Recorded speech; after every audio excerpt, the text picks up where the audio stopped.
Boa noite para todos. Estamos aqui de novo, né, com o professor Rafael e também com a professora Sandra, da Universidade Federal do Piauí, de Bom Jesus, para a nossa roda de conversa com os alunos, né, da disciplina de Educação Ambiental, Sustentabilidade. Nós temos várias perguntas que foram feitas, a gente vai tentar abordar essas perguntas. Eu não digo que eu vá conseguir responder, né, porque são questões bastante complexas, mas importante é a gente discutir, trocar ideias, né? Abordagens podem ser diferentes, podem ser convergentes, podem ser divergentes.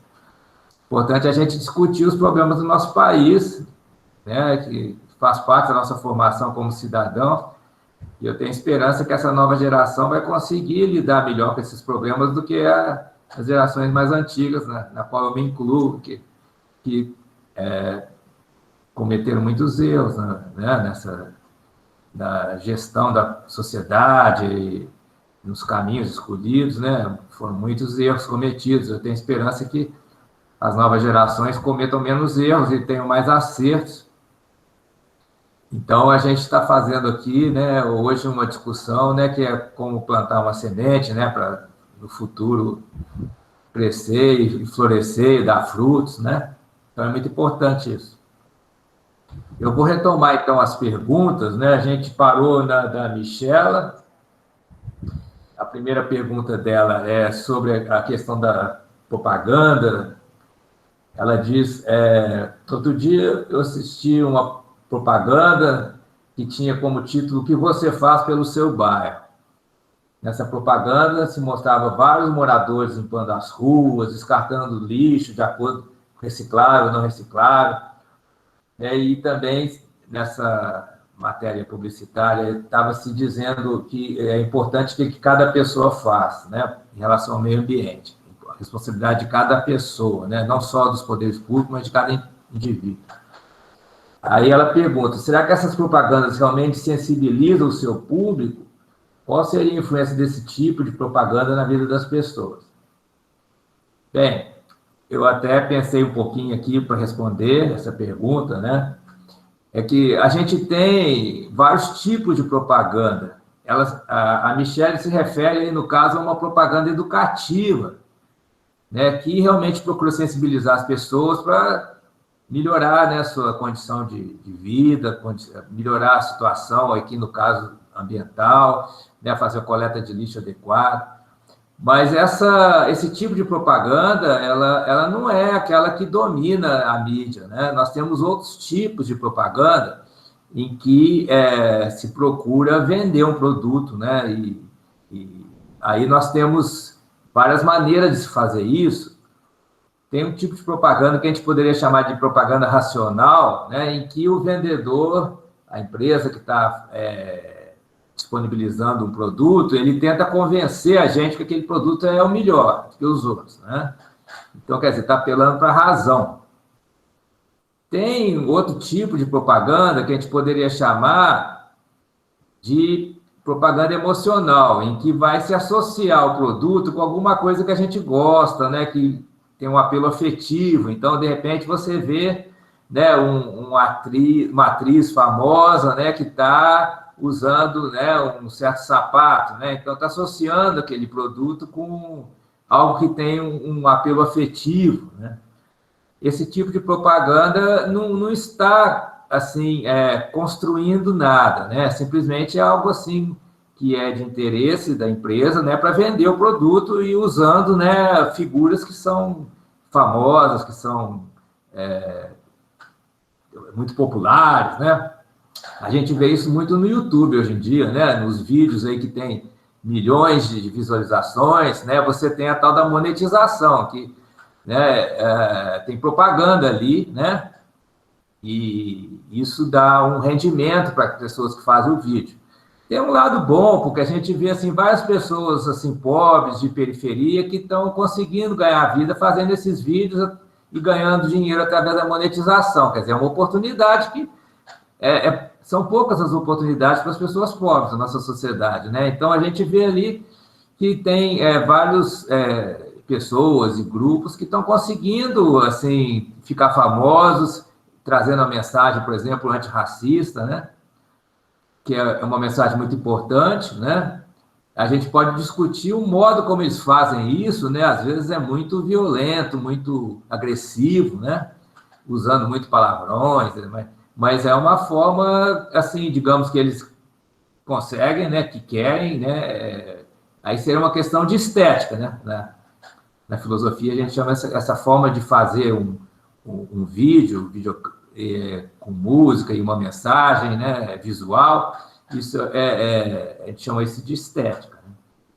Então, é bem discutível essa estética, mas a gente vê que é uma oportunidade, né, para essas pessoas trazerem a sua mensagem para a sociedade, né, e conseguir seguidores, né. Em outros países também, né, os movimentos aí de vidas de pessoas pretas importam, né, nos Estados Unidos. Isso teve muita importância até nessa questão eleitoral aí, né, porque o Biden ele apoiou esse movimento e o Trump mandou reprimir, né? Então o povo vai percebendo quem é quem, né? Quem que está do lado realmente do povo e quem que não está, né? Bem, também tem outros tipos de propaganda. Tem a chamada merchandising, que é quando, assim, por exemplo, numa novela aparece lá um carro de uma certa marca, né? Então, a empresa está pagando a emissora que está fazendo a novela para colocar um produto lá, né? Então, esse produto aparece, assim, sem uma propaganda explícita, mas está trazendo, né, uma marca, né? Tá lá o carro da Kia, né? A Kia, nas novelas da Globo, ela fazia merchandising, né? Aparecia lá um carro, era da marca Kia, né? E aparecia a marca, né? A gente vê naqueles doramas coreanos, não sei se vocês gostam de assistir, eu gosto, eles tampam a marca do carro, né? Para evitar estar fazendo propaganda implícita, né? Aparece lá um carro e eles colocam uma fita adesiva, alguma coisa em cima do logotipo, da marca do carro, para evitar estar fazendo merchandising. Mas, às vezes, aparece, quer dizer que aquela empresa está pagando para veicular aquela marca. Então, a propaganda ela é dominada mais por esses interesses comerciais, né? E então, respondendo a pergunta, assim, até onde eu consigo, né? A propaganda educativa seria muito importante, mas ela é minoritária, né? Poderia haver mais. Falar de economia circular, sim. A economia circular é aquela em que se reduz ao máximo a produção de lixo, né? E se aumenta até onde é possível, né, a reciclagem, se reduzindo as emissões, né, de toxinas, né, principalmente na atmosfera e nas águas dos rios. E isso é muito importante, principalmente no meio urbano, né? Porque as cidades, elas cresceram muito de uma forma desorganizada, então as cidades não são autossustentáveis, né? As cidades dependem de um fornecimento de comida, de energia, né? de fora da cidade. São muito poucas as cidades sustentáveis, né, no mundo. Hoje em dia tem esse movimento, né? Cidades sustentáveis, que seria também uma forma de economia circular, em que você tivesse, né, um máximo de reciclagem e meios de uma sociedade poder se sustentar, né? O Henrique aqui perguntou sobre a propaganda desenfreada, o impacto dela. Eu vejo como um impacto ruim, né? Porque as pessoas ficam querendo comprar coisas que são muitas vezes supérfluas, né? né, essa questão do tênis, né, de marca, né? Você vê assim, o jovem, ele já quer, ele nem pensa se realmente ele precisa de um tênis caro, né? Ou se aquele tênis caro tem alguma vantagem em relação a um outro mais barato que talvez fosse suficiente para aquela pessoa usar, né? Mas é por causa da marca. Então, essas pessoas, elas às vezes cometem roubos, né? Cometem atos ilegais para poder... eu vou falar da questão da alimentação também, né? Agora que vocês estão perguntando. Mas, enquanto a alimentação, tem muito que poderia melhorar nas cidades, né? No campo, nem tanto, porque no campo as pessoas são autossuficientes, né? A maioria das pessoas são autossuficientes, elas produzem a sua própria comida, ou boa parte dela, né? Você tendo uma horta, alguns animais, né? Para produzir leite, ovos, etc. Você tem que comprar uma quantidade menor de produtos no mercado, né? Então, na questão alimentar, vocês mencionaram aí a questão da distribuição, né?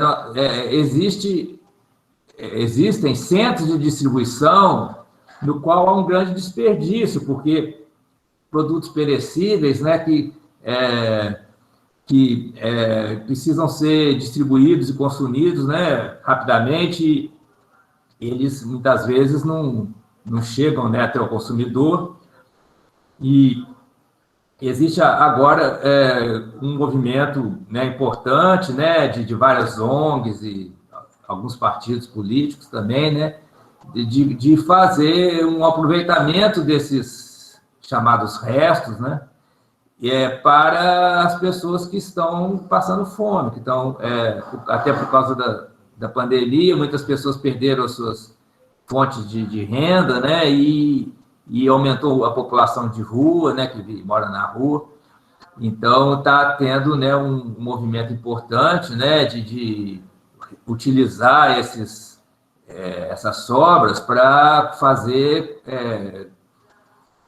oferecer, né, fazer pratos, né, refeições para essa população que está com necessidade, passando necessidade.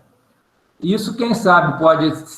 Porque as coisas que acontecem numa crise pode também ser a solução, né, para o futuro, para uma situação de maior normalidade, mas pode se manter, né, esse tipo de prática que a gente descobriu, assim, entre aspas, a gente descobriu durante uma crise, mas pode servir de uma iniciativa que vai ser mantida, né, de aproveitar melhor os alimentos,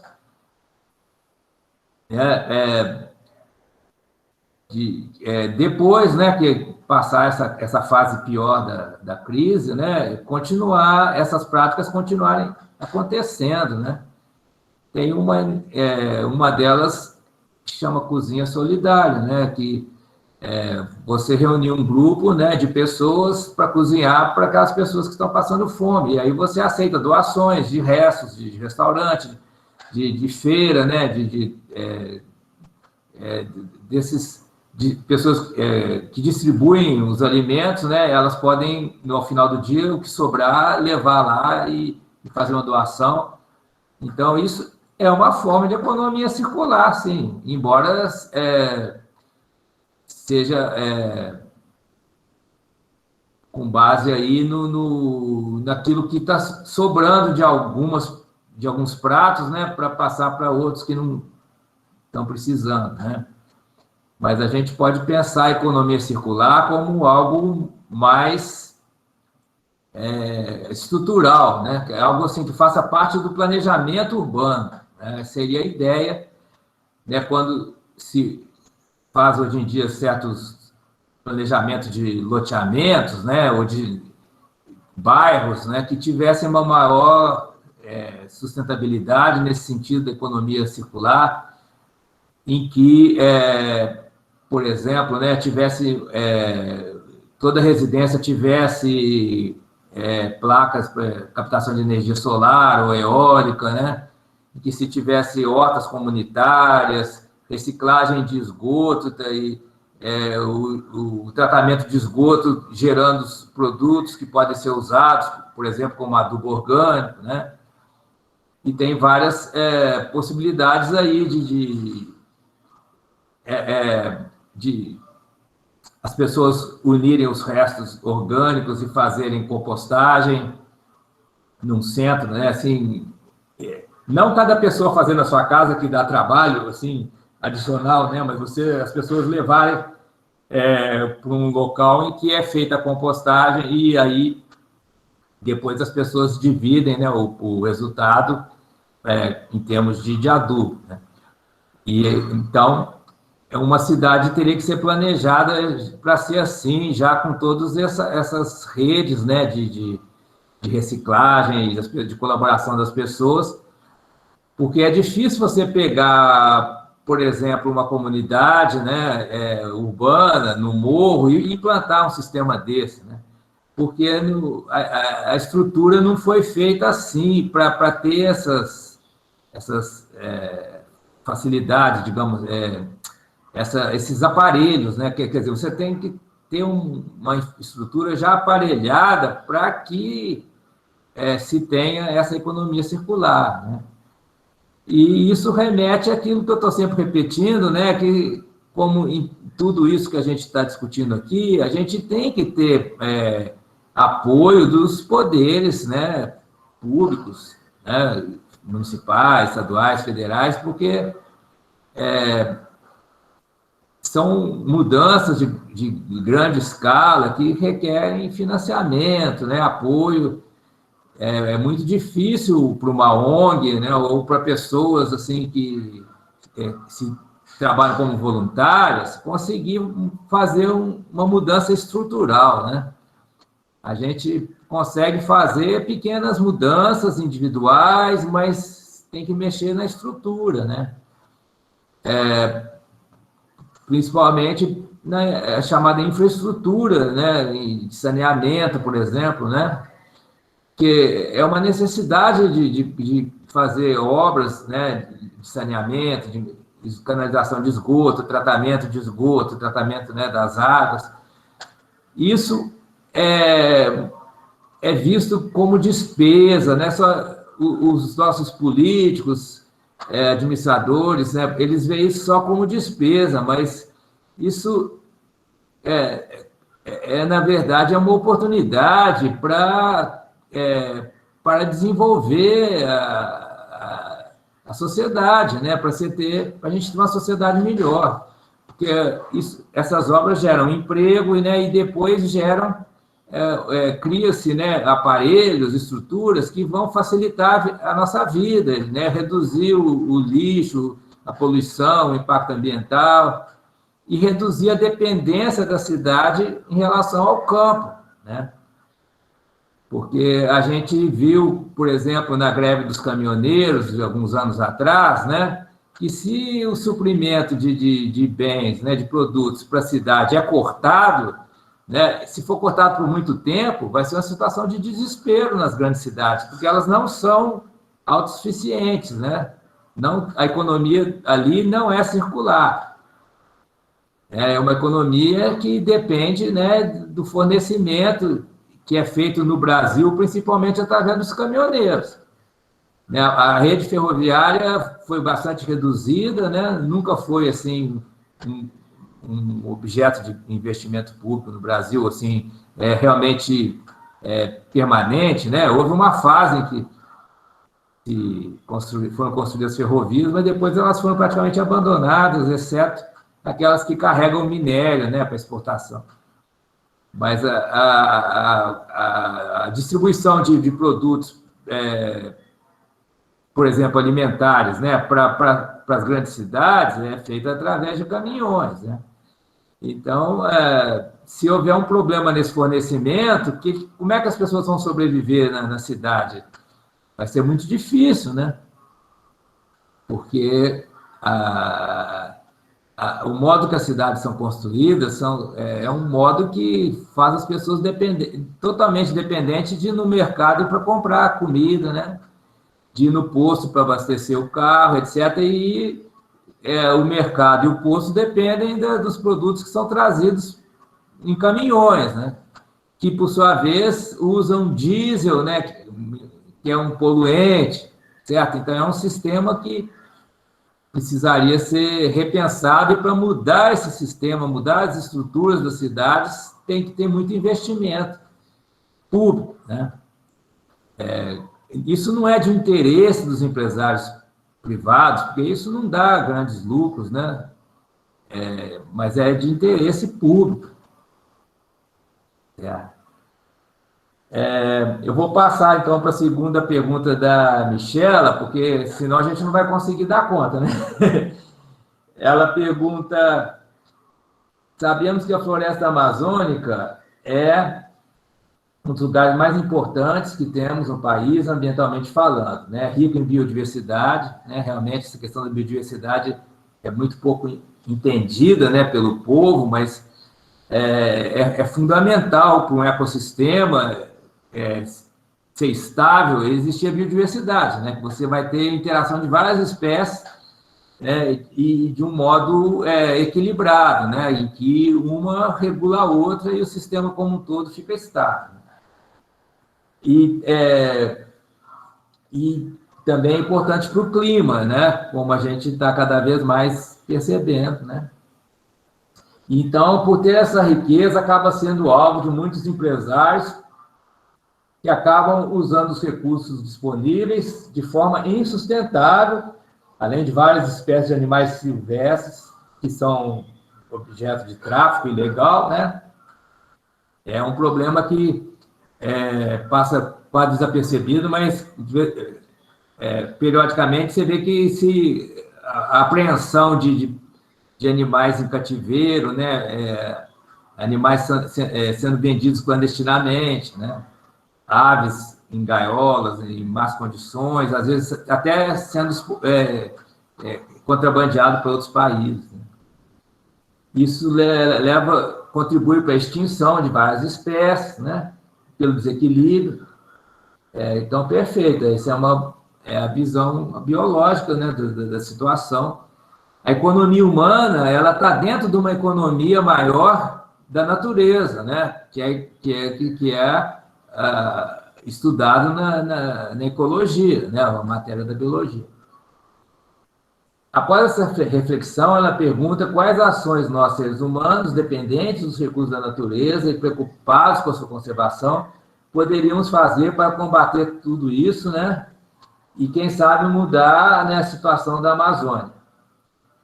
Bem, eu diria que é preciso, sim, ter um amplo programa de ação em relação à Amazônia, né? Não vai ser uma única medida que vai resolver o problema, porque são várias dimensões de problema que estão superpostas, estão somadas ali, né? Então, tem um problema propriamente ambiental, tem um problema social, né? Tem um problema econômico, tem o problema climático, que é mais amplo, né, do que o problema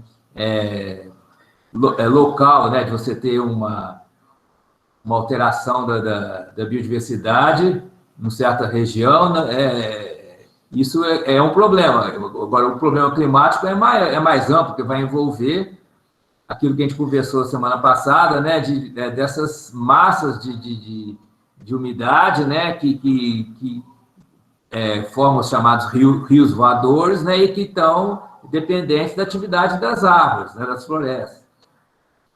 Então, tudo isso tem que ser tratado de uma forma sistêmica, né? Porque não adianta a gente ter um projeto de conservação, de preservação das várias espécies animais que esqueça a necessidade do ser humano sobreviver. Então, o ser humano que está ali, ele precisa ter uma fonte de sustento, certo? Agora, a gente também não pode priorizar o ser humano em detrimento do restante da natureza, né? Pensar só nos nossos interesses. Então, tá, vamos derrubar uma árvore e vender a madeira, porque isso vai dar um retorno imediato. Mas com isso a gente está destruindo o ecossistema, né? Então, não pode também só ver o lado do interesse humano.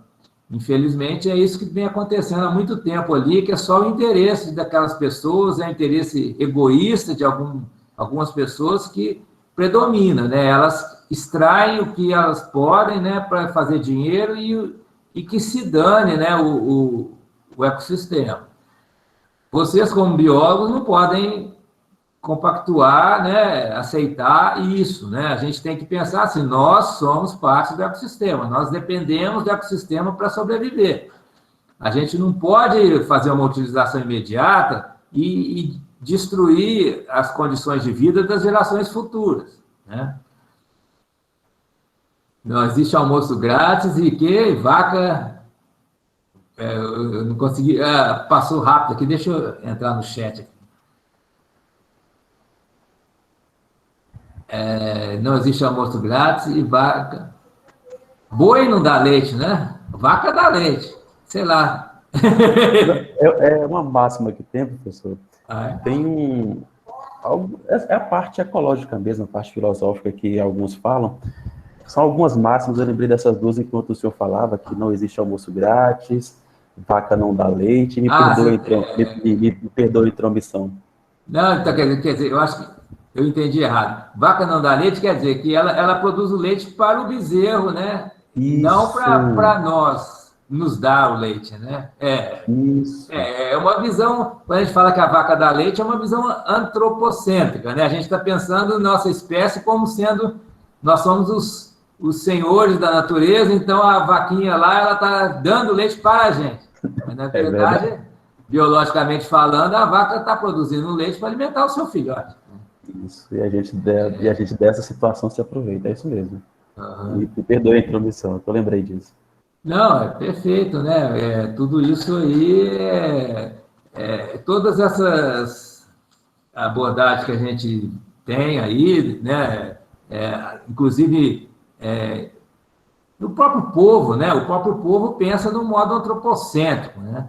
Agora, a biologia, ela nos dá uma visão biocêntrica, né? Quando a gente pensa em ecossistema e biodiversidade, nós estamos pensando nas várias espécies que estão convivendo ali. Não tem, assim, o ser humano como sendo o rei da natureza, né? Ou a rainha da natureza. Isso é uma ficção da nossa imaginação, né? Do ponto de vista biológico, nós não somos superiores às outras espécies, no sentido de as outras espécies existir para nos servir, né?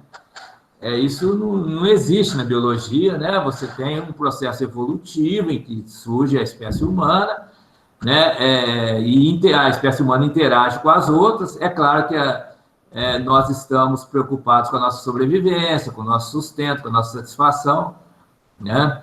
Mas a gente não pode esquecer, do ponto de vista biológico, que é uma teia, né? Uma rede de interações com as outras espécies, a gente depende delas também. Se a gente destruir as outras espécies, a gente vai acabar também perecendo, né? Tem algumas espécies aí que a gente despreza, mas que alguns insetos, né? O sapo, né? O anfíbio, a gente despreza, a gente mata, né? Mas eles são muito importantes dentro das interações do ecossistema, né? Para que haja, né, um balanço, né, das espécies e o ecossistema ele tem uma riqueza, né, de processos da vida, né? Então, realmente, para a gente sair do atual padrão do ser humano interagir com a Amazônia para entrar num outro padrão, vai ter que ter mudança econômica, política, cultural, filosófica, afetiva, racional, quer dizer, são muitas dimensões, né? E a gente ainda nem começou ainda realmente a fazer um projeto que abrangesse tudo isso, né? E eu não acredito que isso vai ser possível sem apoio do governo federal. O governo federal tem que apoiar, tem que, né, financiar essa mudança de modelo, né? Sem isso é muito difícil, ou quase impossível mudar. Sem isso vai continuar essa situação, a situação atual, o modelo atual, ele se reproduz.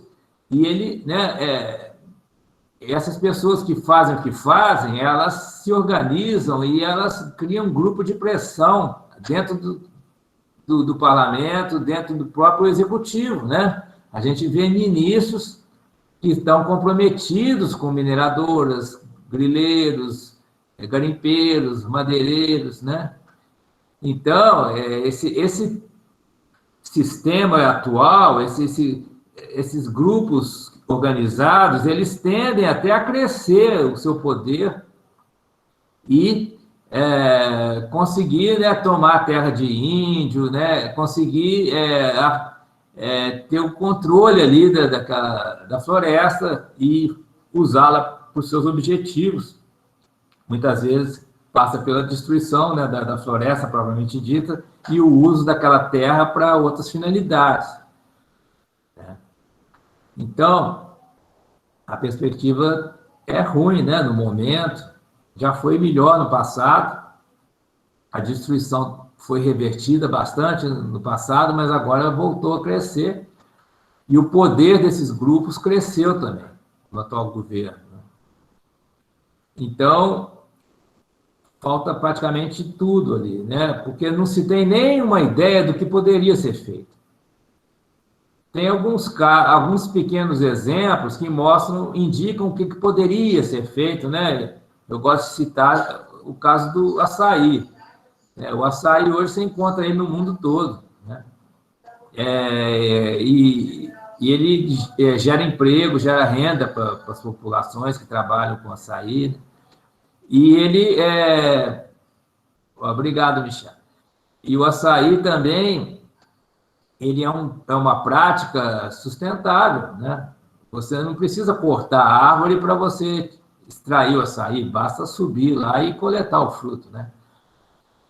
É um caso diferente do palmito, né? Que muitas variedades de palmito, para você extrair o palmito, você tem que cortar a árvore, né? Aí você planta outra, mas até essa outra árvore crescer, tem um hiato, né, de tempo aí que complica.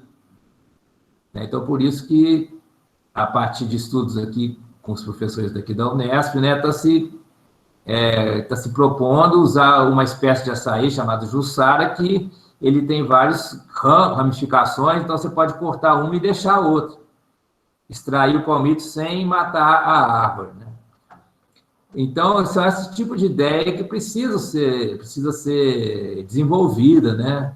Através de pesquisas e projetos financiados devidamente, para encontrar soluções e para a gente também conhecer os recursos que tem ali.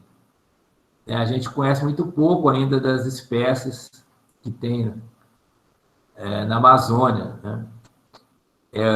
Os museus botânicos dos Estados Unidos, da Europa, têm muito mais conhecimento das espécies vegetais ali da Amazônia do que as universidades brasileiras, né?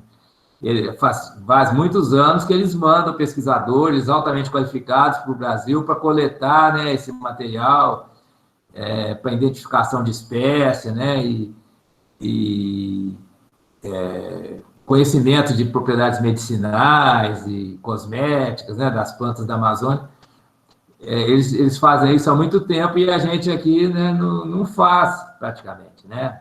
Com algumas exceções, algumas empresas aí, tipo Natura, fazem, né? Mas as universidades brasileiras conhecem, tem pouca gente pesquisando isso, né? Nós temos muitos cursos de biologia, mas na área de botânica tem poucas pessoas estudando as plantas da floresta amazônica, né? Então, isso mostra que a gente ainda está muito no início, que a gente nem sabe a riqueza que tem ali, né? As possibilidades de utilização sustentável. Então, é complicado uma ONG chegar lá na Amazônia, né, e tentar impedir, né, que se faça um uso destrutivo, mas sem colocar uma alternativa, né, para as pessoas. Então, essas pessoas vão fazer o quê? Aí que precisa ter pesquisa, precisa ter projetos e financiamento, precisa ter uma visão sistêmica, né? Incluindo a parte social, né? De oferecer possibilidade de trabalho para as pessoas que moram ali, né? E valorizar também aquilo que os índios, os povos nativos ali já fazem. Eu tenho uma ideia que seria até pagar um salário para os índios para eles cuidarem da floresta. Isso sai do convencional, né? Mas por que não, né? Se a gente vai dar uma renda básica para todo brasileiro, então para o índio também, né? Pagar o índio para ele cuidar da floresta, né? Eu acho que é mais do que justo. E com essa renda, né, começaria também a existir maiores capacidades dos índios de, por exemplo, montar escolas, né? Montar empreendimentos. Temos uma dívida imensa com eles, né? Isso aí seria uma pequena forma de valorização deles, do trabalho que eles fazem. Eles tendo uma renda, né? Eles podem, então, aí se dedicar a atividades construtivas importantes, né? Desenvolvendo até uma tecnologia própria ali para lidar com a floresta. Tecnologia no sentido amplo, né? Quando fala tecnologia, não quer dizer, assim, um iPhone de última geração. Também a Sandra concordou, né? Eles têm um conhecimento que a gente não tem, né? Então, se eles tiverem uma renda básica, eles vão poder estudar mais e desenvolver mais conhecimento e gerar as suas próprias tecnologias para lidar com a floresta, que a gente nem sabe quais são. Mas eles também já estão usando a nossa tecnologia, já estão usando celular, estão usando computador, isso é muito bom também, porque possibilita a comunicação, né, com o resto do mundo. A gente não quer que os índios percam a sua cultura, a sua prática, o seu modo de vida, mas a gente também não pode exigir que eles fiquem isolados, né? É um preço alto a se pagar, né? Porque se eles ficam isolados, é muito mais fácil para um grileiro, né? Um grupo de pessoas que querem tomar a terra deles, né? Eles vão lá, tomam a terra dos índios, matam os índios e ninguém fica nem sabendo, né? Porque no meio da floresta ninguém está nem sabendo do que está acontecendo, né? Agora, a partir do momento que eles têm forma de se comunicar com o resto do mundo, né? Se pode ter, né, uma proteção maior para esses povos, né? E um reconhecimento maior deles, da cultura deles. Isso não significa que eles vão ter que perder a sua cultura, né? Simplesmente se comunicar, né? Eles podem também, a gente pode aprender com eles, né? Já existem duas universidades indígenas, né? Mas eu acredito que elas devam ter muitas dificuldades por falta de recursos, mas tendo uma maior valorização do índio e também, né, uma fonte de renda para eles, né, eles podem criar mais escolas, universidades, desenvolver mais sua cultura e formas de lidar com a floresta que possam gerar produtos, né, que deem renda para eles terem melhores condições de vida através dessa renda. Certo? Então, vamos passar para frente. Agora tem as perguntas do João Paulo. Ele perguntou, estou vendo que os deputados estão votando sobre o fim do licenciamento ambiental. Além do que já se passa atualmente no país, quais os maiores desastres na concepção de vocês que podem resultar, né, desse fim do licenciamento ambiental? Bem, é um assunto assim que precisa ser um especialista na área para dar uma resposta mais científica, né? Eu vou falar assim aquilo que parece ser do senso comum, assim, né? Que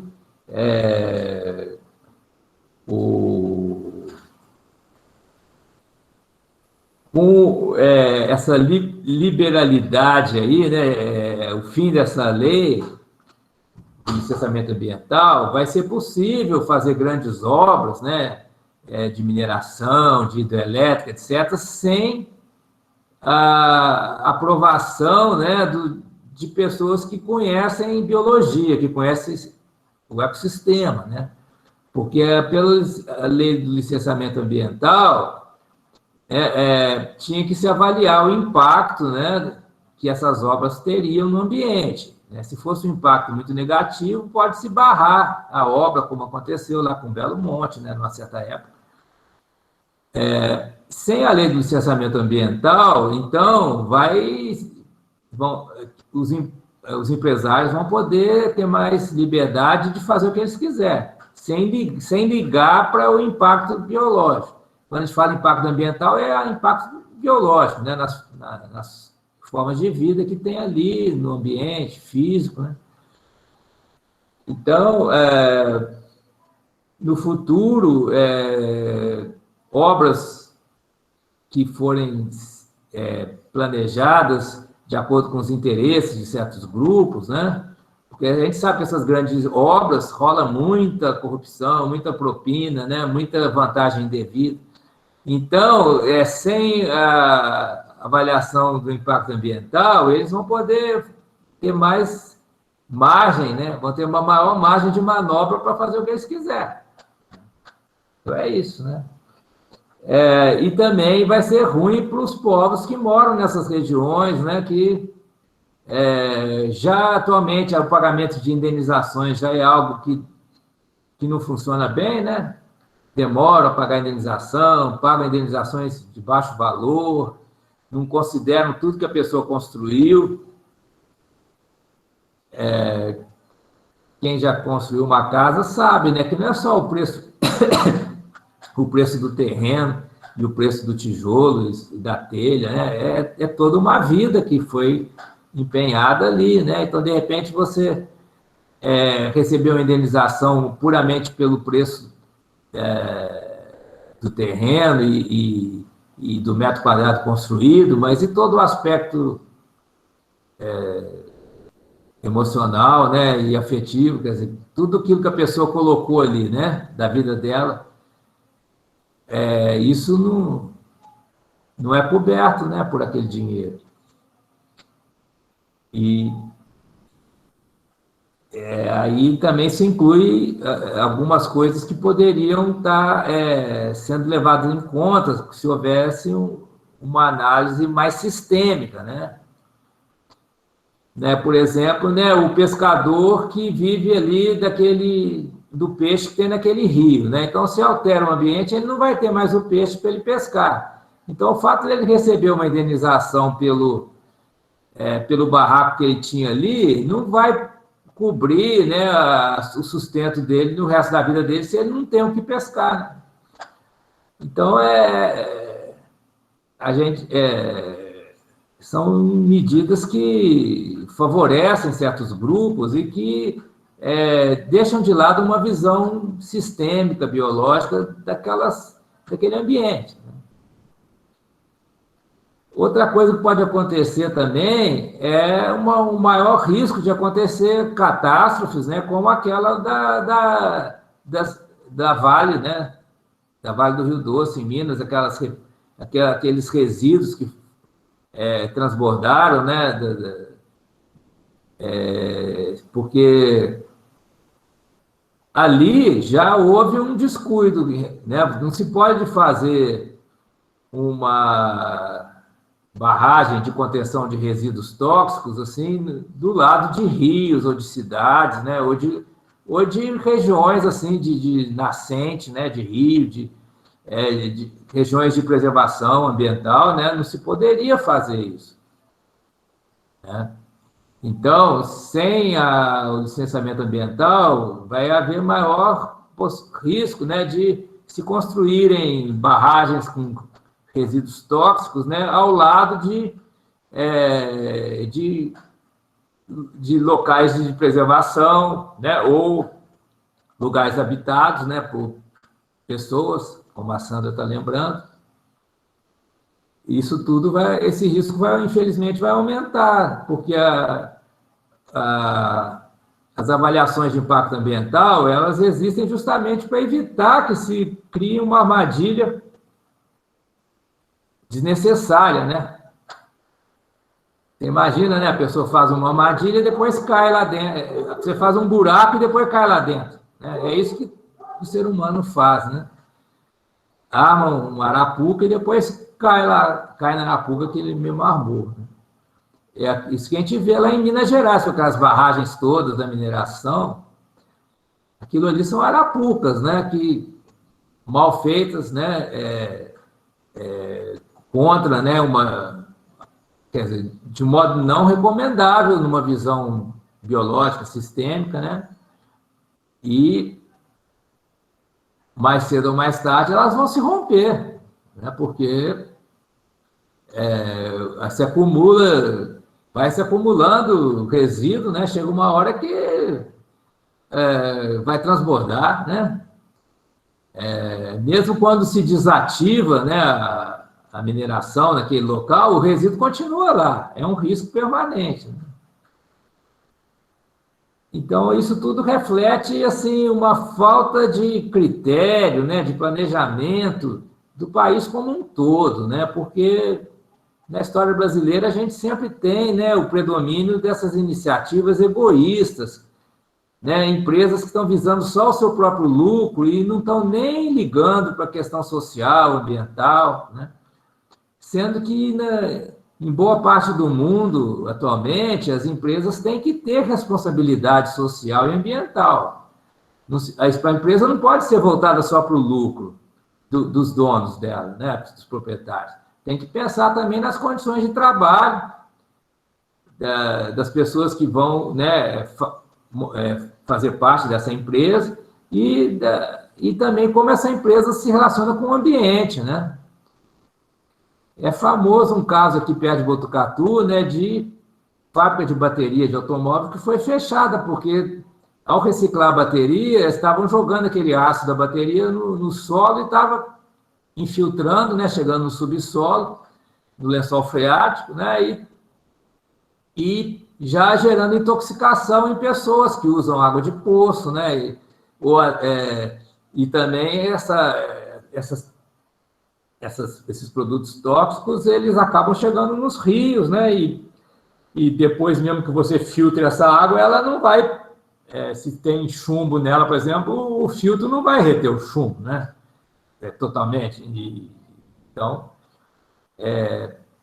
essas empresas foram fechadas, mas quantas outras tem por aí que estão fazendo poluição ambiental e explorando, né, os trabalhadores, que a gente nem fica nem sabendo, né? Ainda existe trabalho escravo, né, infelizmente, mas muitas vezes a gente nem fica sabendo que existe, né? Porque isso é ocultado, né? Certo? Então, vou passar para o Josevaldo. Em meio a essa pandemia que assola o mundo, onde muitos dos homens não respeitam as leis de proteção ao meio ambiente, o que poderia ser feito para que tenhamos uma sustentabilidade econômica e ambiental sem que o meio ambiente seja prejudicado? Bem, a pandemia, sob certos aspectos, até que retardou um pouco a questão aí de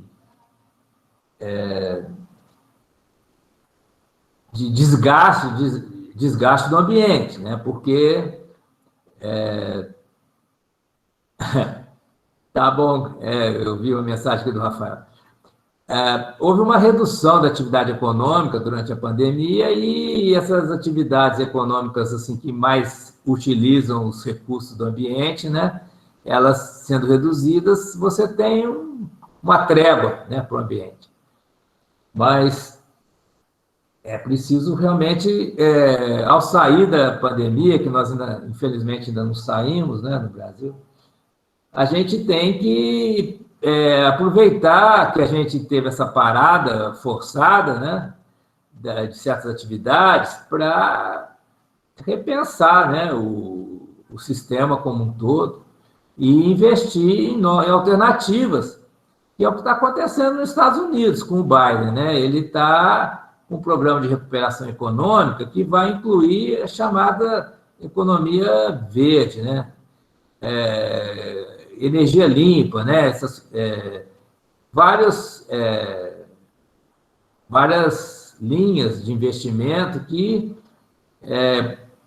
pretendem mudar, né, o tipo de energia que a gente usa nas nossas casas, nos nossos carros, e nas empresas, nas indústrias, né?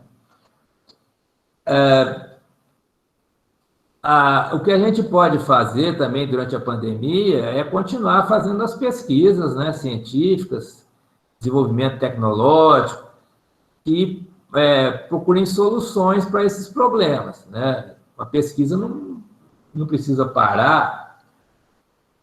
A gente tem que entender melhor as plantas, principalmente as plantas, né?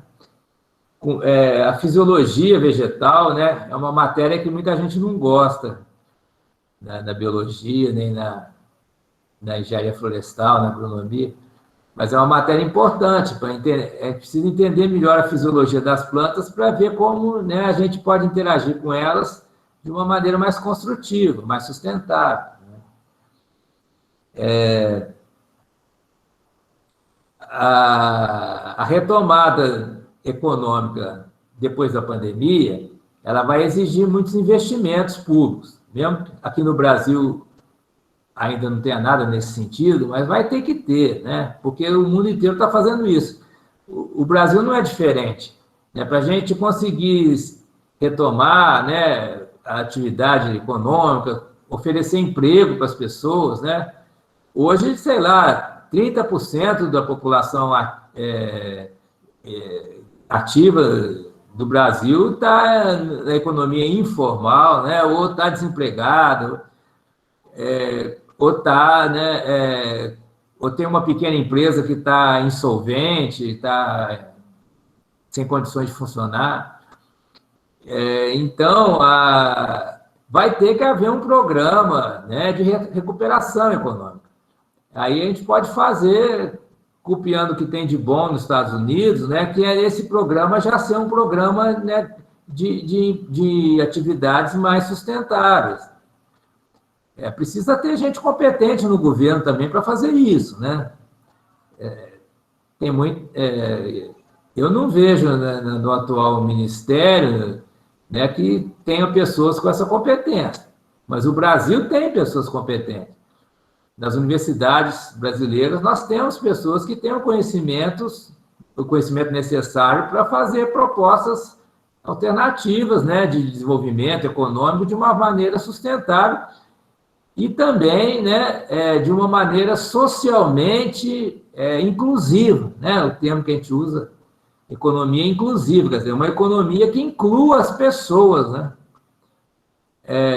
que abram oportunidade de emprego para todos os brasileiros. O Estado deveria se preocupar com isso, né, de fazer investimentos, né, para que todas as pessoas que têm condições de trabalhar, elas tenham alguma oportunidade de trabalhar. Não se pode acusar as pessoas de serem preguiçosas, que não querem trabalhar, se a gente também não... O Estado não oferece nenhuma oportunidade para essa pessoa trabalhar, a iniciativa privada também não, né? Então, que alternativa resta para as pessoas? Se elas não têm chance de ter um emprego ou de ter uma ocupação, né? Então, mais cedo ou mais tarde, vai ser preciso fazer um grande programa de desenvolvimento do país para retomar, né, as atividades, assim, oferecendo oportunidade de trabalho para todos, na medida do possível, né? Certo? Posso passar para frente aqui? Ô, Rafael, você gostaria de fazer alguma consideração? Não, professor, por hora não, eu estou aqui de olho para chamar a atenção do senhor, para o senhor se hidratar quando for preciso. Hoje eu estou de olho, viu? Minha garrafa está aqui Tá, do lado. eu não trouxe água aqui, mas eu vou aguentando, sim. Não, se eu precisar sair, se Eu vou, retirar, se não, hidratar é importante, viu?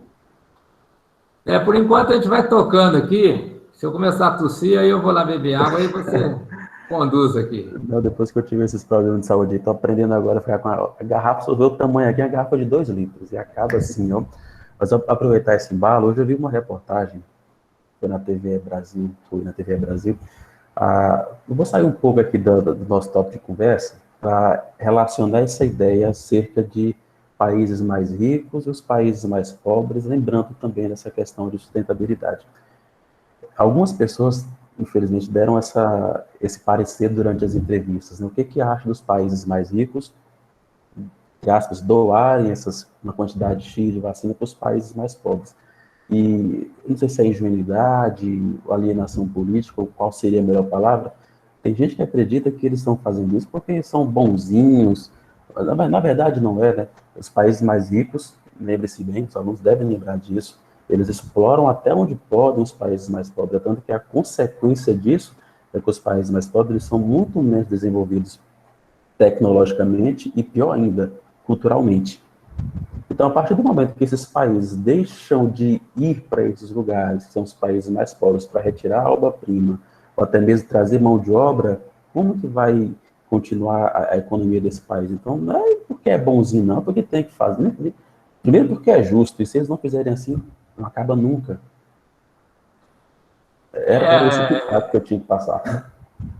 A gente tem que ter uma perspectiva nisso aí, porque, né, lembra a história do João e Maria? A bruxa queria engordar o João e Maria para depois comê-los, né? Não era isso? Certo? Isso Certo. mesmo. Então, se, se o... Vamos pensar na biologia, né? O predador e a presa, né? Se o predador comer e matar todas as presas, ele também morre. Então, quer dizer, tem que a gente pensar assim, os países ricos não têm interesse em explorar totalmente os pobres, porque, né, eles devem ter, né, pelo menos as pessoas mais lúcidas, né, não digo um Trump, mas um Barack Obama, por exemplo, ter a noção de que tem que, nesse caso de dar as vacinas, por exemplo, né, tem que engordar o João e Maria, né? Tem que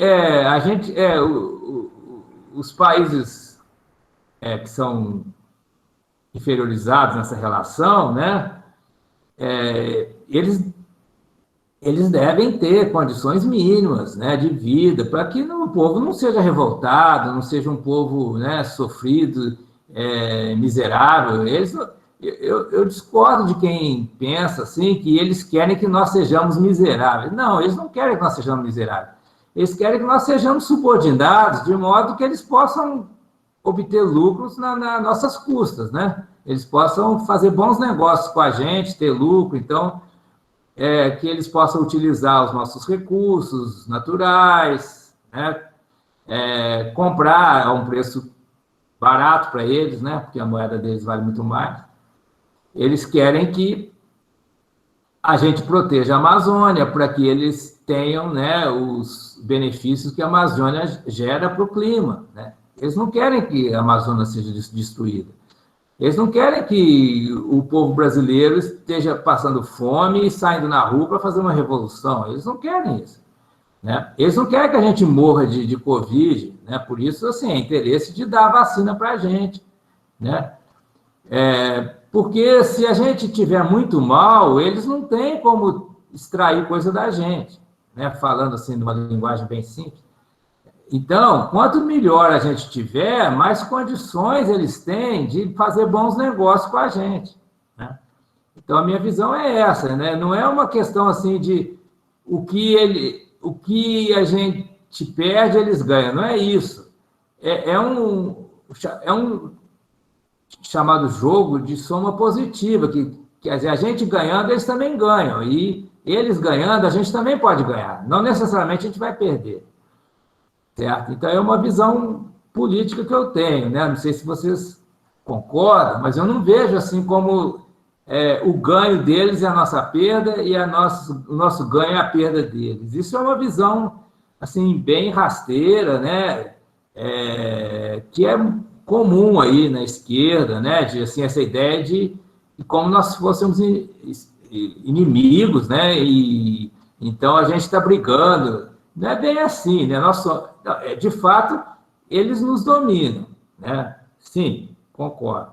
Mas nem tudo que é bom para a gente é ruim para eles, e nem tudo que é bom para eles é ruim para a gente. Então, a gente pensar nessa maneira, assim, né, a nossa relação com esses países, não é só os Estados Unidos, né, também a Europa e a própria China, né, é um país que tem relações comerciais com o Brasil e que, nessas relações, a China procura obter vantagem para eles, né, e nós procuramos ter um ganho com isso, né? Ao exportar soja para a China, a gente está tendo uma entrada de recursos, né? Provavelmente eles pagam em dólar, né? Eles têm muita reserva em dólar. Então, não é só os Estados Unidos, hoje em dia a China também é um país dominante e nós somos um país dominado.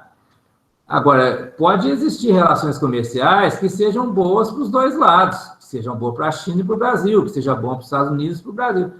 Aí é tudo uma questão de ter uma boa diplomacia, né? De uma boa política externa que preserve nossos interesses, né? A gente não pode ser entreguista, né? De estar entregando as nossas riquezas a troco de nada, ou de muito pouco, né? A gente tem que vender bem os nossos recursos. E também a gente precisa primeiro pensar em nós mesmos, né? E vender o que sobrar, né? Mas não faz sentido você tendo pessoas passando fome aqui e você vender a comida para outro país, para algumas das pessoas ficarem cada vez mais ricas, né? Quer dizer, o interesse principal nosso, no meu ponto de vista, é o próprio povo brasileiro, né? Agora, é importante a gente ter boas relações comerciais com outros países. A gente pode desenvolver o Brasil tendo relações, ao mesmo tempo, tendo relações, né, com esses outros países. Eu não acredito que eles tenham interesse que a gente seja miserável, pobre, né?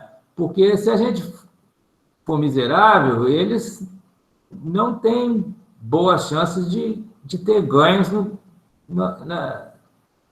fazendo negócio com a gente. Alguém quer fazer negócio com um país africano que o povo está passando necessidade e não tem nada para comercializar, né? É verdade. É semelhante à história. O senhor conhece a história do milho, professor?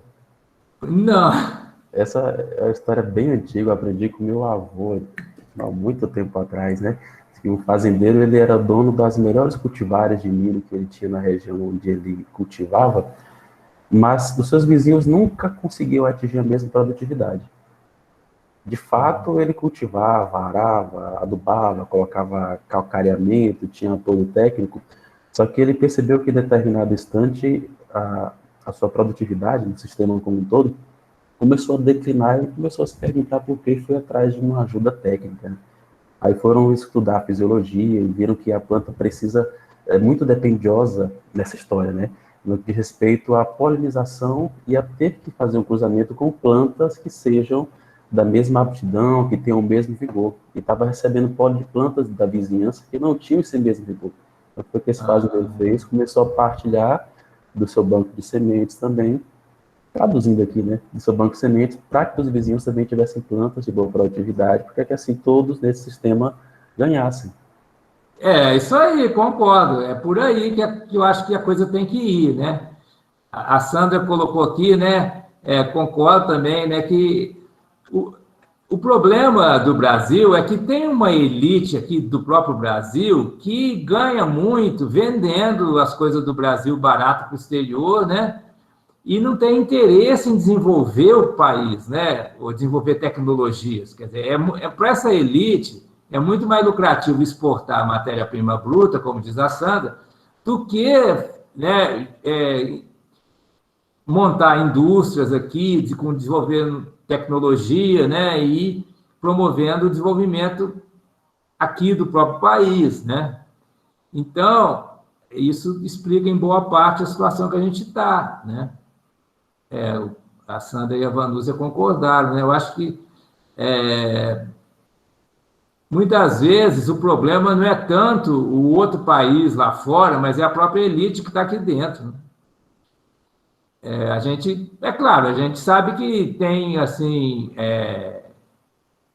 principalmente nos Estados Unidos, né, tem serviços de inteligência que operam aqui no Brasil, né, operaram no passado, né, 1964, né, para evitar que o Brasil se tornasse comunista, etc.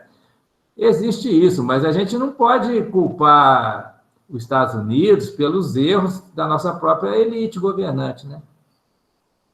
Porque não cabe aos Estados Unidos desenvolver as indústrias, a tecnologia aqui dentro do Brasil, né? Quando eles vêm para cá, eles vêm como filiais de multinacionais para vender coisa para a gente, produzir e vender coisa para a gente e ter lucro.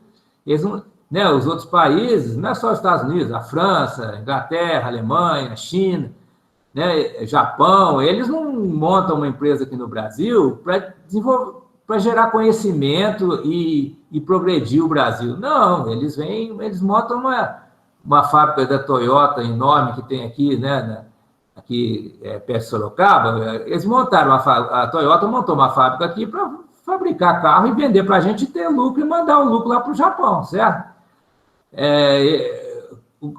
Quem que teria a responsabilidade, né, de desenvolver, por exemplo, um automóvel elétrico no Brasil?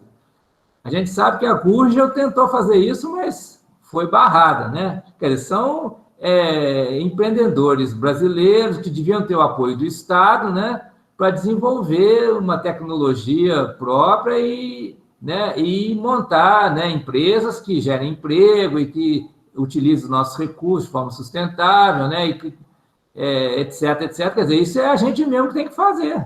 Não é o Japão que vai fazer isso, não vai os Estados Unidos, nem a França que vai fazer isso para a gente, né? A gente não pode esperar que os outros países venham a desenvolver o nosso, né?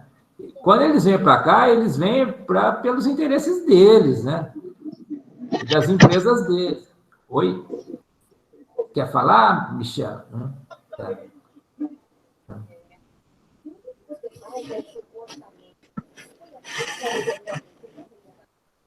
Bem, então vamos...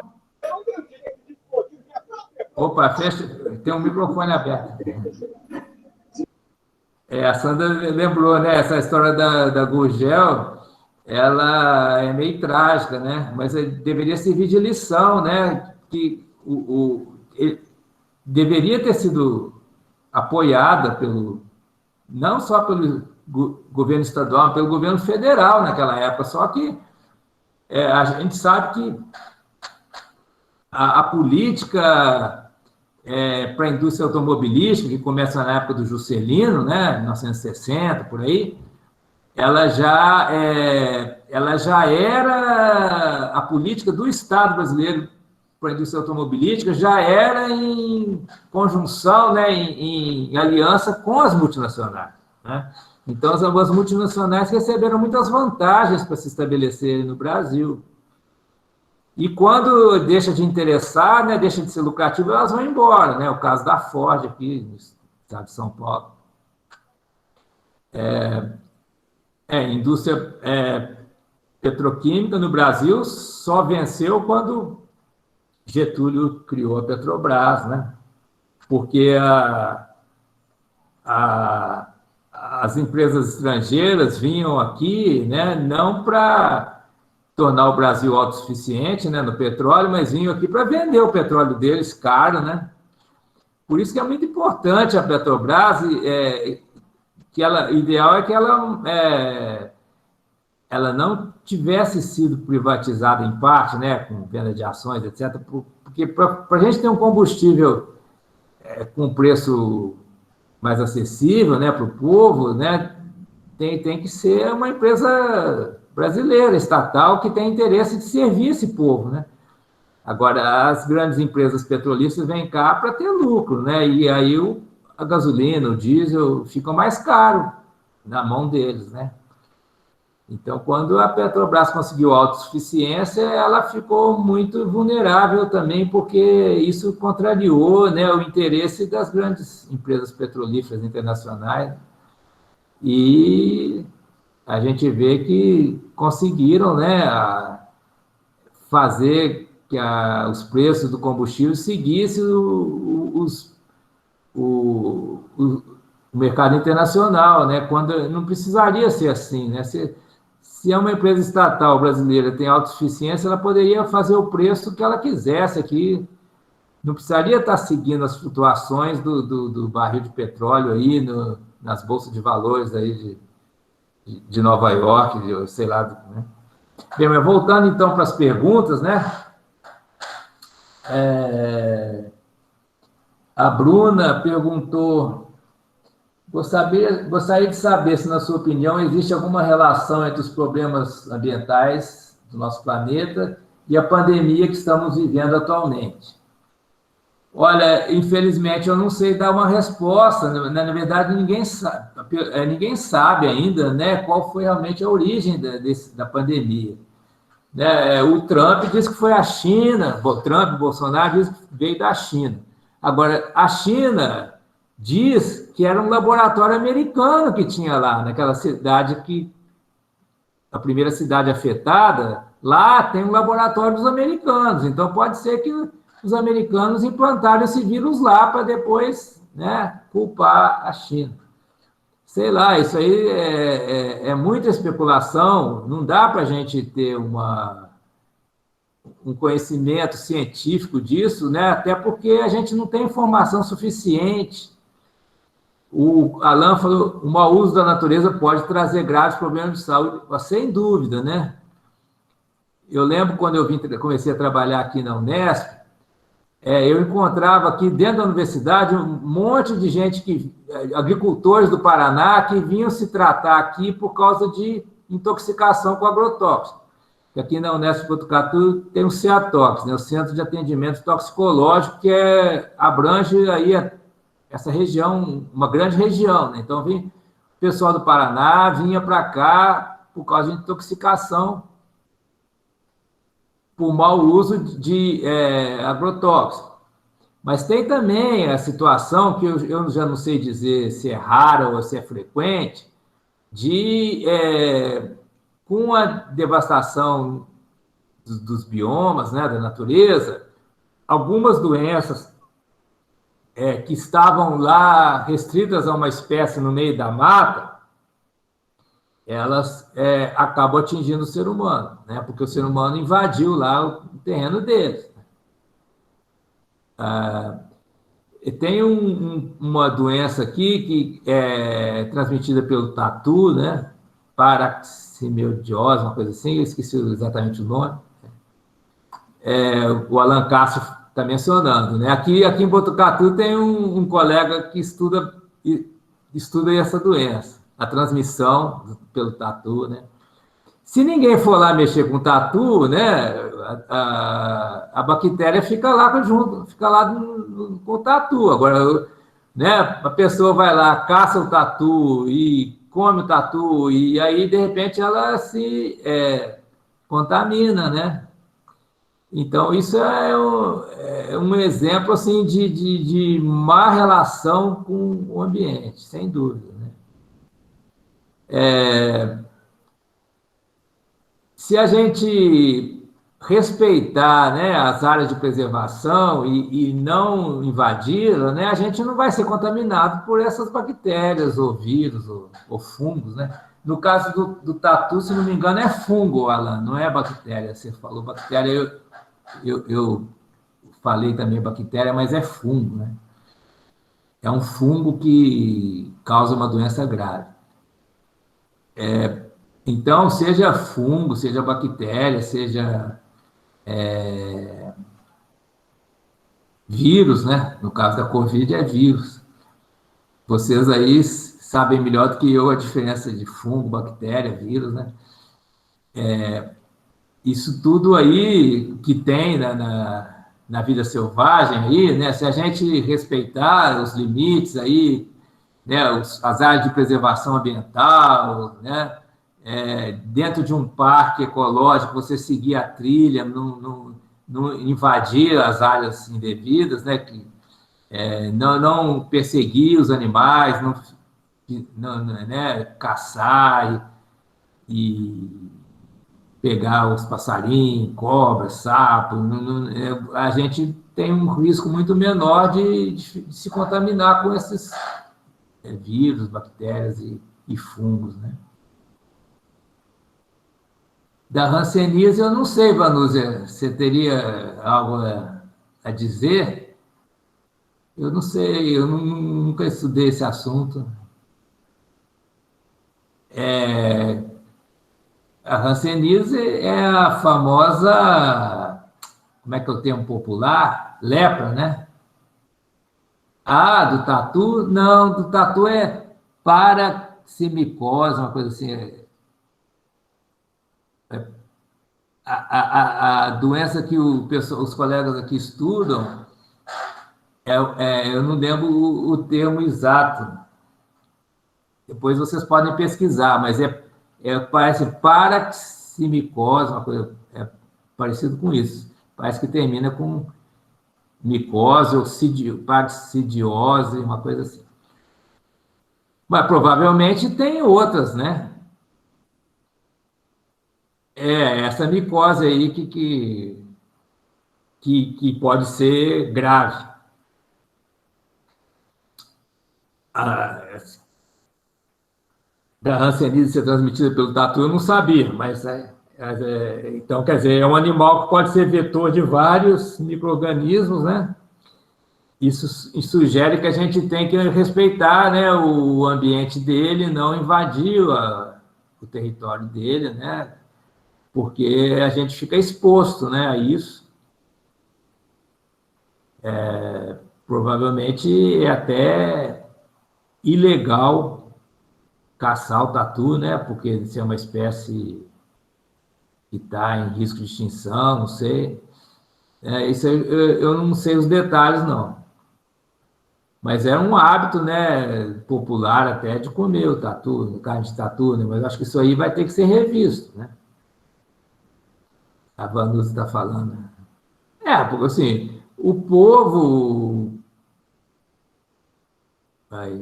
É esse nome aí que a Mona Lisa colocou. É um nome difícil de guardar, hein?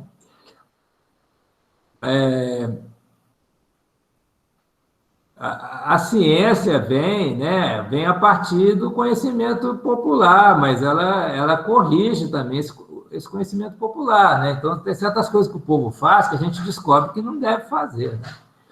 Não é porque algo é popular que a gente necessariamente tem que concordar, né?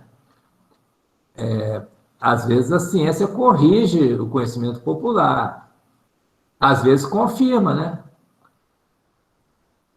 É uma questão em aberto. Então, essa questão, essa interação com o tatu, que acontece há muito tempo, né, tem que ser revista, porque ele é perigoso, né, nesse aspecto aí. A relação com o morcego, por exemplo, também é complicada, né? O morcego, acho que nunca vai se transformar num animal doméstico, né, porque as características dele são bem diferentes, né? Mas que ele também pode transmitir certas doenças, e então a gente tem que evitar, né, ter contato, né, com eles. Bem, então é uma questão assim que precisa de pesquisa caso a caso, né? Agora, a maior parte das nossas relações com com o ambiente, né, não são relações assim, né, que trazem risco de doença, né? Porque senão nós vamos ficar meio medrosos aí de nadar no rio, ou de, né, andar numa floresta, né? Tem os perigos, né? Mas a gente precisa conhecer, né, quais são esses perigos. Quando você vai em determinados locais, você precisa ter o guia, né? Que é a pessoa que conhece aquele local e sabe os perigos que tem. E por isso até que é uma oportunidade de trabalho para o biólogo, né? Nesses locais assim de turismo, junto à natureza e tal, né? Porque o biólogo estuda isso, né? Aliás, né, o turismo é uma das áreas interessantes de atuação do biólogo, o turismo ambiental, né? Que é uma área que no Brasil ainda está muito pouco desenvolvida.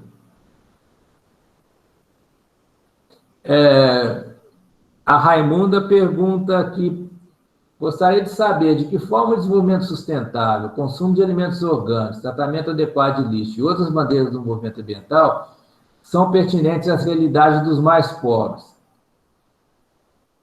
É uma boa pergunta, porque os mais pobres estão, assim, com a sua vida ocupada pela própria sobrevivência, né? Porque a sociedade oferece muito pouco para essas pessoas e elas têm que se virar, né? Então, as mudanças que a gente precisa fazer se tornam mais difíceis para quem está numa situação de lutar pela sobrevivência, né? Agora, eu acredito que se houver um movimento da sociedade grande, no sentido dessas bandeiras do movimento ambiental, os pobres vão se beneficiar com oportunidades de trabalho, né? Que vão ser abertas. Oportunidade, né, de emprego, de renda. Agora, o que os pobres podem fazer hoje? O que for possível, né? Não é muito, né? Porque certas opções requerem que a gente tenha um certo recurso para executar essas opções, né? Por exemplo, na alimentação, né? É muito mais barato comprar produtos produtos que têm agrotóxico, né? Porque são produzidos em larga escala, eles acabam sendo mais baratos, né, do que produtos orgânicos que ainda são produzidos em pequena escala, né, no Brasil. Em outros países, isso aí já está mudando, né, porque você tem grandes supermercados orgânicos que já têm, né, uma venda grande de produtos orgânicos, então o preço cai também. Mas no Brasil, infelizmente, isso não existe ainda, né? Existem pequenos mercados que trabalham com produtos orgânicos, mas os supermercados não trabalham, né? Ou quando tem o produto orgânico, ele é mais caro. Opa! Então,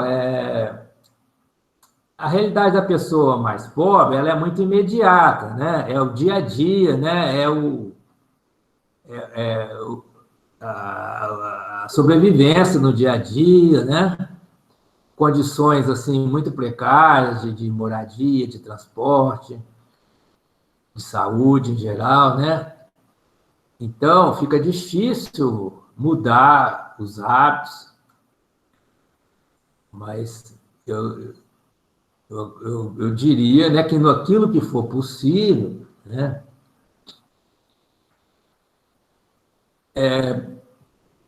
Assim, os locais que essas pessoas moram, geralmente não tem coleta seletiva de lixo, né? Até por falta de espaço, assim, de condições assim, de recolher e reciclar, né? Naquele local, não tem infraestrutura. Então é bem mais difícil, né? Já para os ricos é muito mais fácil, né? Para os ricos mudar os hábitos é mais fácil porque eles têm os recursos, né, necessários, maior poder aquisitivo, né, e maior mobilidade também. De repente, compra uma casa, um terreno num outro local, né, e que já tem uma infraestrutura mais adequada, certo? Vocês gostariam de fazer comentário, Rafael, Sandra? Eu vou entrar aqui mais uma vez. Eu fico empolgado com essas coisas. Henrique colocou uma frase no começo, Henrique, eu até fiz uma observação. Se a gente for acompanhar a questão da movimentação de mercado, como que o mercado está de olho na nossa forma de vida, independentemente do status financeiro, mas sim pela questão cultural, a gente percebe como que eles pegam as coisas, entre aspas, no ar, né? Eu me adaptei com o tempo, nasci em cidade pequena, fui criado na cidade corrente, cidade pequena, no extremo sul do estado, vivia muito nos interiores com os meus avós, em Boi Manso, Morro Redondo, Sebastião Barro, nos pés de serra, e era acostumado a pegar tudo na roça, feijão, milho, mandioca, enfim, e tudo isso tratava, levava para a feira e vendia. Fui para Brasília uma certa vez, na minha juventude, né, para não denunciar a minha idade, e espantei a primeira vez que eu vi a melancia fatiada. Falei, meu Deus do céu, fatiar a melancia para vender? Para quê, né? Aí meu tio me explicou, não, meu filho, a melancia é muito grande. Se eles venderem a melancia inteira, provavelmente eles vão perder muito mais, vão jogar fora, porque doar, eles não doam. Eles jogam fora, mas não doam. Aceitei aquela ideia. Aí depois veio a mandioca, entre outros hortifrutos, principalmente melão minimamente processado. Não sei se vocês já devem ter visto isso em algum mercado. Mas depois que eu vi a laranja já cortada nos gomos, eu falei, isso é a gota d'água. Eu imaginava que seria, mas cheguei a ver o abacaxi cortado, tá minimamente processado. Você vê, é uma questão não somente de mercado, mas uma questão cultural de como que as coisas ficaram tão aceleradas que já tem gente que não está nem ligando para a qualidade do alimento, para a segurança do alimento, porque pelo fato de estar prontamente disponível para ser utilizado, para ser alimentado, só chega lá, passa a mão e compra, mas não está sabendo de onde veio, quem plantou, qual é a real situação microbiológica, podemos assim falar, e nutricional desse alimento. Olha o tanto de coisa que a gente pode falar acerca de um aspecto cultural, principalmente quem mora em grandes centros, né, em grandes cidades. O professor comentou muito bem. A gente que vive em cidades maiores, raramente tem um quintal em casa. Eu sou acostumado a ter um quintal em casa. Cresci assim. Minha esposa até briga comigo de vez em quando, falou, tu vai aonde comprar mais vaso, substrato? Eu falei, preciso plantar, nem que seja cebolinha, coentro, tomate, pimentão, preciso plantar. Eu sou filho de agrônomo, de professor, eu sou biólogo, fisiologista, eu preciso plantar. Aí, qual foi a última minha também? Meus vizinhos aí me chamaram, você tá doido, né? Eu falei, doido por quê? Eu plantei batata doce, improvisei aqui um substrato, coloquei um saco, né? E plantei batata doce, estou comendo a batata doce. Aí quem me chamou de louco depois veio ver como que é, veio copiar a ideia. Porque isso distrai a mente também. Era isso que tinha que falar. É muito bom você comer uma coisa que você plantou, né? Parece Exatamente. Dá gosto. Eu faço aquilo com o maior prazer do mundo, com o maior carinho do mundo. E engraçado é meu filho vendo isso, perguntando, papai, é assim que é de meu filho. E essa flor, por que ela abre? Por que ela fecha? Olha a oportunidade que tem de falar de biologia. Fala, não, explicar para uma criança de 5 anos de idade o que é ântese, como que a folha abre, a flor, na verdade, por que ela tem que abrir, por que ela tem que fechar, por que ela tem que ter um cultivar diferente para ser, que ter esse mesmo programa genético, florígeno, né, de abertura, de recepção de grão de pólen, é algo maravilhoso. Para mim é maravilhoso. Pois é.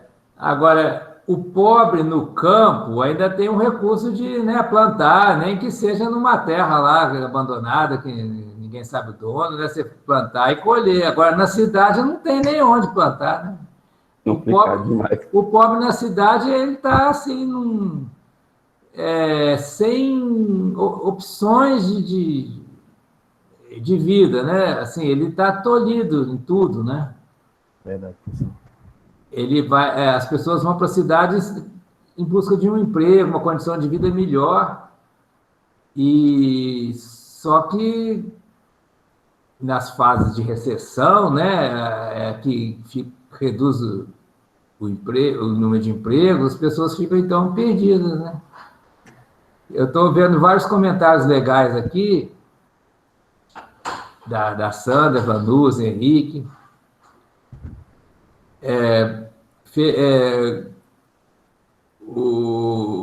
As espécies que a gente pode cultivar, né, numa área pequena, do quintal, né, são muitas, e no Brasil temos um clima que favorece, né, desde que a planta seja bem tratada, favorece que produza, né, às vezes até 2 vezes ao ano, né, ou 3. A Vanusa está falando de processos novos para você poder plantar na cidade. Eu já vi algumas coisas assim, né? Até no Japão parece que tem prédios de plantação, né? Com vidro, né? E aquele negócio que planta na água, né? Como é que é, Márcio? Estou perguntando para mim, foi aquaponia. Hidropônico. Obrigado. Hidroponia. Uhum. Essa palavra me escapou. Eu estou ficando velho, estou ruim para lembrar o nome das coisas. Então, isso aí realmente pode ser uma coisa muito legal, né, para a gente pensar nas grandes cidades, né? Numa área restrita, às vezes no telhado, né? Tem aqueles telhados verdes também, que eu acho que é meio complicado, porque, de repente, apodrece o madeiramento, tudo, né? Mas eu já vi algumas casas que tem uma plantação no telhado, ou no terraço, né? Que é mais comum. Rafael? Eu não sei se o senhor chegou a ver, eu acho que eu vi no programa de Pequenas Empresas e Grandes Negócios, passa muita coisa bacana ali. Acho que começou com uma startup aí em São Paulo, não sei se foi São Paulo capital ou foi outra cidade, de duas, acho que eram fazer agronomia, outro mexeu com informática, alguma coisa assim, não me recordo muito bem, em que eles criaram uma caixa, eu achei aquilo impressionante, né? Uma caixa que é adaptada para cada tipo de cliente. O que era essa caixa? A pessoa escolhia o que ela gostaria de comer ao longo de um período de tempo, né? Então já vendia um kit pronto, onde tinha semente, geralmente deve ser de alguma hortaliça, alface, rúcula, essas coisas, né? Em que ela já vinha com o seu sistema em que fazia o abastecimento hídrico na quantidade certa, a pessoa só tinha um trabalho de tirar e de pôr algumas horas de sol por dia. Eu achei aquilo fantástico também. E como que a tecnologia está avançando, né? É uma tecnologia muito, assim, de muito interesse social, né? Chamada tecnologia social. Eu acho que é uma ótima ideia até para, de repente, né, a pessoa se forma em biologia, estuda, né, as plantas, tem conhecimento, né, de cultivo, de planta, a pessoa se forma, não tem emprego, então você se junta com outros colegas, abre uma empresa dessa, né? E eu acredito que tem uma boa saída dessa caixa aí, né? Porque todo mundo precisa disso, né?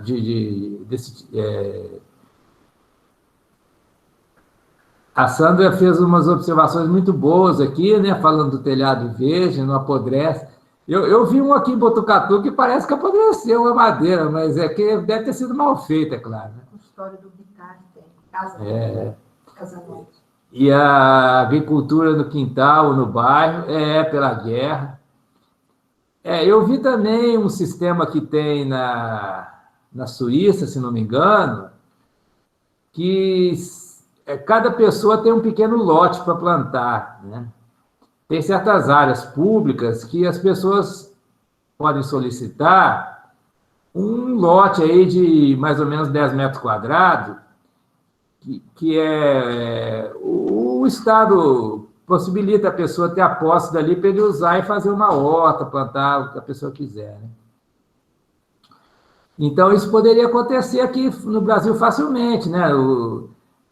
Tem várias áreas desocupadas nas grandes cidades, que são de propriedade pública, né? do município, do Estado, que poder-se-ia fazer uma subdivisão ali, né, e as pessoas pleitearem.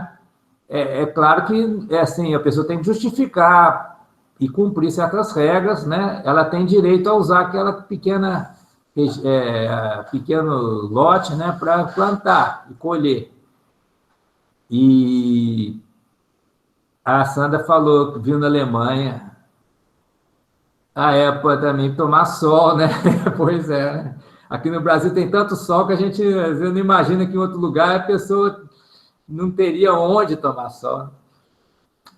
Pois é algo interessante, né? Para se pensar aqui para o futuro, né? Para ter uma melhor condição de vida nas grandes cidades, para as pessoas de menos poder aquisitivo. Porque o rico, ele vai ter o lugar para plantar, para tomar sol, que ele é dono, né? De áreas, de lote, terreno. Agora, para as pessoas mais pobres, né? Precisa haver espaços públicos, né? Muitas vezes já se tem um barraco assim para guardar ferramentas, essas coisas, né? E tudo isso já é oferecido, né, para as pessoas. Então, tem soluções, né? Uma casinha, tem soluções, né? Precisa ter vontade política. E como eu falei na semana passada, né, precisa ter financiamento. Agora, quem tem o dinheiro é o Estado Federal, é a única instituição, né, do país que pode emitir dinheiro para as necessidades, né, para cumprir funções sociais. Então, tem que ter essa estrutura financiada, né, pelo Estado. Bem, gente, eu acho então eu vou para a última pergunta aqui, da Juscelia, certo? No momento que estamos vivenciando com essa pandemia, o que poderia ser feito para que pudesse conciliar sustentabilidade e as implicações para a sobrevivência nos dias atuais? Bem, a sustentabilidade é a sobrevivência das gerações que virão, né? Então, tem uma relação assim, íntima entre sustentabilidade e sobrevivência. A sobrevivência nos dias atuais, né, em parte, ela depende de atividades que não são sustentáveis, né? No Brasil, o agronegócio. O agronegócio tem um monte de problemas e distorções, mas a gente não pode, de repente, acabar com o agronegócio, né? Porque ele é necessário para a sobrevivência, por vários motivos, né? Então, por exemplo, né, ração animal, né? O agronegócio produz a ração que o frango vai comer e a gente vai comer o frango, para quem é carnívoro, né? Então, tem uma dependência, né? Assim, as exportações são necessárias para o Brasil não ter prejuízo na balança comercial, né? Porque isso geraria uma série de problemas. Então, em parte, a sobrevivência está dependendo de atividades que não são sustentáveis. Eu acho que todo mundo está consciente disso, né? Do jeito que está montada a economia, a sociedade brasileira, nós dependemos, a nossa sobrevivência, dessas monoculturas de larga escala que usam adubo químico e defensivo químico né, e que destrói o ambiente. Tem um sistema que foi se formando ao longo do tempo, né? Isso é de muitos anos, né? E que é assim, né? Agora, tem também outras atividades que estão surgindo em vários pontos do Brasil, né? De atividades sustentáveis que contribuem para a sobrevivência, né? Basicamente na produção de alimentos, né? Então, a gente já tem muitas iniciativas, né, de agricultura orgânica, né? Eu acho que vale ressaltar as cooperativas, né, do Movimento Sem Terra, MST, que produzem arroz e outros alimentos orgânicos, né? E que já estão conseguindo ter uma certa escala de operação, assim, nível praticamente nacional, porque a gente já vê produtos, né, deles que são anunciados para ser adquiridos em qualquer ponto do Brasil. Você pode comprar, né, e vai receber pelo correio, pelo transportador. Mas tem vários outros, né? Aqui em Botucatu tem a famosa Fazenda Demétria, né? Que é agricultura biodinâmica, né? E tem mercados que vendem esses produtos aqui para a população. É de pequena escala. A Sandra mencionou Revolução Verde. Revolução Verde parece que é uma coisa boa, mas é uma coisa ruim, né? Revolução Verde foi esse crescimento da agricultura de grande escala, monocultura, com uso de defensivo e tudo mais, que, por um lado, ajudou a combater a fome, mas, por outro, gerou uma série de outros problemas aí, porque, na verdade, isso aí, esse sistema, né, do agronegócio, ele está em função dos lucros, né, dos proprietários, né? O objetivo deles não é a saúde do povo, né? A Sandra lembrou, né, que as cooperativas do MST fizeram doações de arroz, né, para alimentar as pessoas que estavam passando fome na pandemia. E isso é muito importante, né? Mostra o compromisso social dessas iniciativas. E, na medida que se expande esse tipo de iniciativa, possibilita que as pessoas possam sobreviver com uma melhor qualidade de vida, né? Uma alimentação mais saudável. Né? E tem um movimento muito grande que eu tenho uma participação pequena, mas tem uma ligação, né? Que é chamado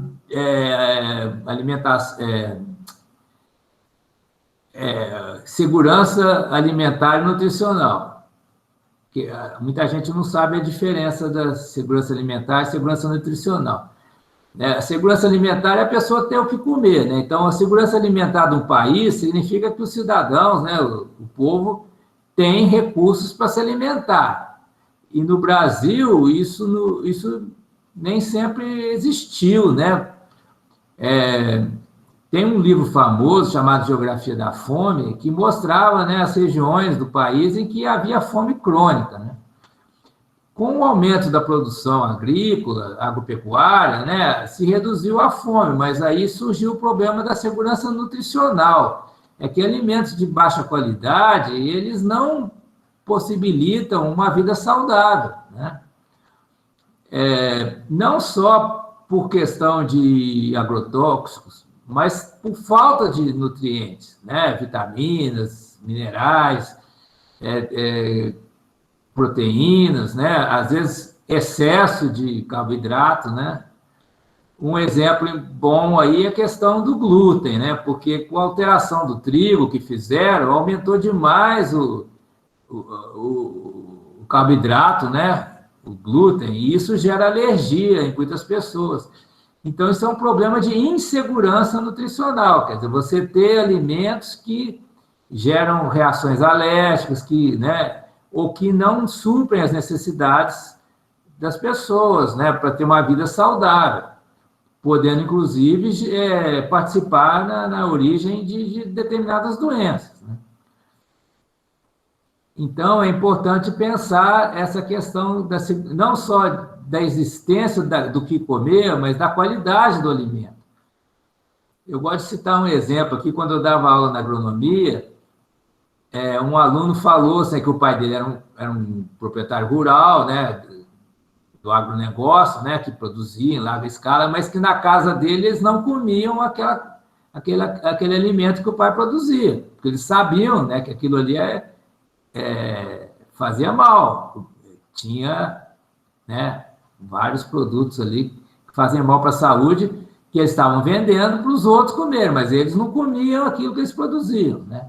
Então, é a questão da segurança nutricional, né? Você está tendo uma nutrição que seja saudável, né? Então, isso acontece, deve acontecer muito, né? Esse pessoal do agronegócio, eles produzem para vender, mas eles não consomem aquilo que eles produzem, que eles sabem daquilo que eles, né? Eles jogam aquelas nuvens de inseticida, né? A Sandra está falando aqui, assistam muito Além do Peso, deve ser muito bom. Eu não conheço, mas vou dar uma olhada. Então, o problema, então, não é só ter o que comer, mas também a qualidade daquilo que as pessoas comem, né? É, é, não tem como identificar, assim, a não ser que conste, né, na embalagem. Essa questão dos transgênicos, né? Estava sendo obrigado a constar na embalagem que contém transgênico, mas parece que isso aí já foi derrubado, essa lei. Tem o problema também, né, dos chamados fast food, né, que são comidas que apelam bastante para o paladar, né, principalmente dos jovens, né, mas que o valor nutricional é desequilibrado, né, tem muito carboidrato, né, e gera uma epidemia de obesidade. Então, o Brasil, ao mesmo tempo em que ainda tem a fome crônica, né, em certas regiões, isso reduziu bastante, mas ainda tem, né? Mas em outras regiões tem problema de obesidade, que nem nos Estados Unidos. Nos Estados Unidos tem uma epidemia enorme de obesidade, né? Isso vem da má nutrição. Então, não basta ter o que comer, né? Tem que pensar na qualidade daquilo que se come. Só que dentro do sistema atual aí, né, do agronegócio, a qualidade do produto não é tão importante, né? Principalmente porque a maior parte do que eles produzem é para ração animal, né? Mas isso deve afetar a qualidade da carne que é produzida, né? Uma forma de reduzir esses problemas também é reduzir o consumo de carne, né? Isso aí ajuda em vários aspectos, né? A questão ambiental, né? Até pela redução da produção de ração, com a redução de monocultura e uso de agrotóxicos, etc., tudo que está envolvido na produção de ração, né? E também questão cultural, né, da gente respeitar a vida animal, né? Porque aí entra questões de ética, né? Bioética, no sentido amplo da palavra, né? Bem, gente, é isso aí. Eu vou passar a palavra para o Rafael e para a Sandra fazerem suas considerações aqui finais, né? Da nossa mesa, roda de conversa. Eu vou interromper aqui a gravação, professor, então, para a gente fazer aqui os nossos agradecimentos. Uhum. Aqui.